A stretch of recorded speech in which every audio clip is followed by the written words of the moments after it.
Gabriel has a very special set of skills. Skills he's acquired from the Vatican over many years of practice. These skills include, but are not limited to, driving a Vespa, keeping the atmosphere light, especially when a family member, a loved one, a child is climbing up a wall or ceiling, spewing bile out of their stupid face, and kind of just acting like a jerk. But by far his best feature is exorcising demons right out of a person's body. Get out of there, you. Go! You don't belong here. He's a character. Let's talk the Pope's Exorcist.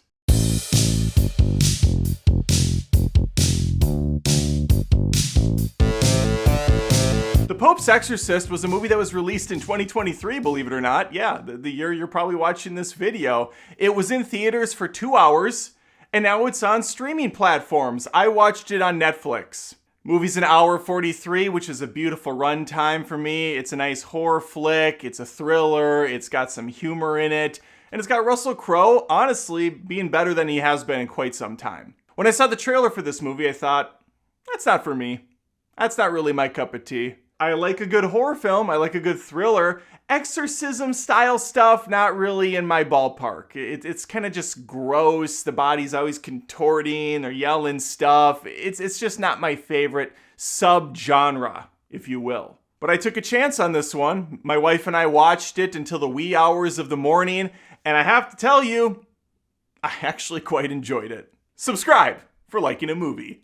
This is directed by Julius Avery, who previously worked on a little film called Overlord, which is a wild ride to be had. I saw that one in theaters too. I missed the review on that one, but I enjoyed that as well. That one's a lot more gory. That one's a lot more intense. Check it out if you have a strong stomach. This film, The Pope's Exorcist, not near as tough on the stomach. Your tummy's going to be okay when it's over. It's also not scary in the slightest.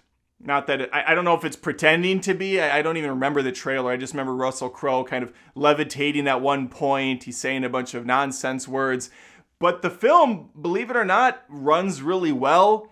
It's got a lot of intriguing ideas behind it. It's kind of like not necessarily a murder mystery whodunit, but there's some stuff going under the surface, bubbling, that our hero, Gabriel's going to have to try to uncover, specifically with the Vatican, who he works for. The plot is very basic, it's straightforward, it's linear, which I appreciate as an idiot. This works well for me. Got a small cast of characters. The movie primarily takes place in one central location, which is a creepy old house, everyone's favorite. And it's really focused in on one specific family. This kind of reminded me of Evil Dead Rise. We once again have a widowed wife. She's got to raise the children. This house has been gifted to her, and she's just trying to make ends meet. She's going to fix this thing up, sell it, blow out of Dodge with the funds. But there's no funds to be had here. Kind of played on that word a little bit for you. Because the boy of the family has been taken over by a demon, a creature of the underworld, one of Satan's little helpers, or so it seems at first. But it turns out this demon is quite a bit more powerful than we first initially thought. And he's requesting the big guns. He wants Gabriel here to do the exorcism himself. Why? What purpose could that serve? Well, there's stuff going on.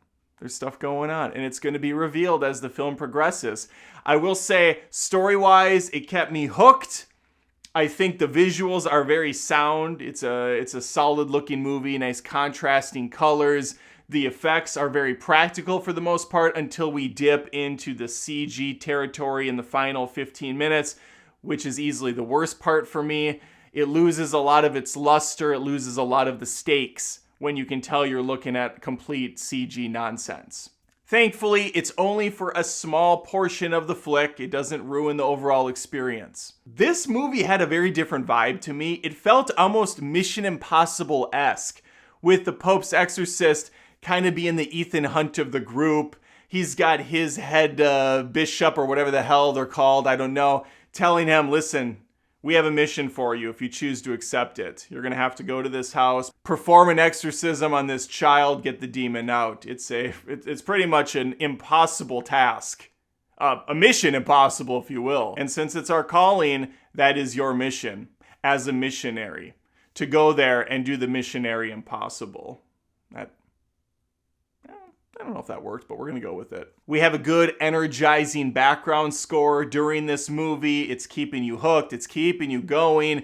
The effects, like I said, they can be hit or miss at the end of the movie, but I mean, we have some scarring of the skin. We have heads twisting and turning without it getting too cartoonish.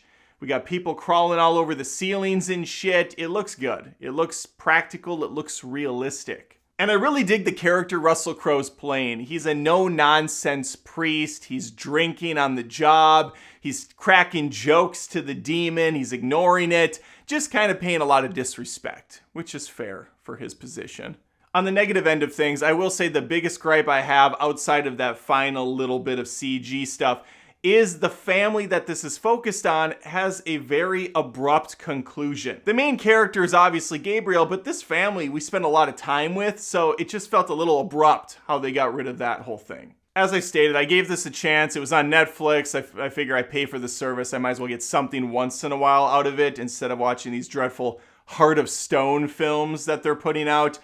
This was worth my time. I would love to hear from you. Do you think it's worth yours? Let me know if you saw it in theaters for the couple hours it was out there, or if you checked it out on streaming as well. Leave a comment below. Please like the video. Just splash it with some holy water, and if it doesn't burn on impact like it possibly will, then we're good. We're golden, and you can stay here and listen to me go on some more, because I post movie commentary, movie reviews, rants, all sorts of stuff every single week. Would love to have you stick around the channel. And if you really enjoyed what I'm doing, I also have a Patreon, patreon.com/AdamDoesMovies. Would love to have more support there as well. Anything you can do, I'd appreciate. All right, hopefully I see you next time. And may God have mercy on your soul.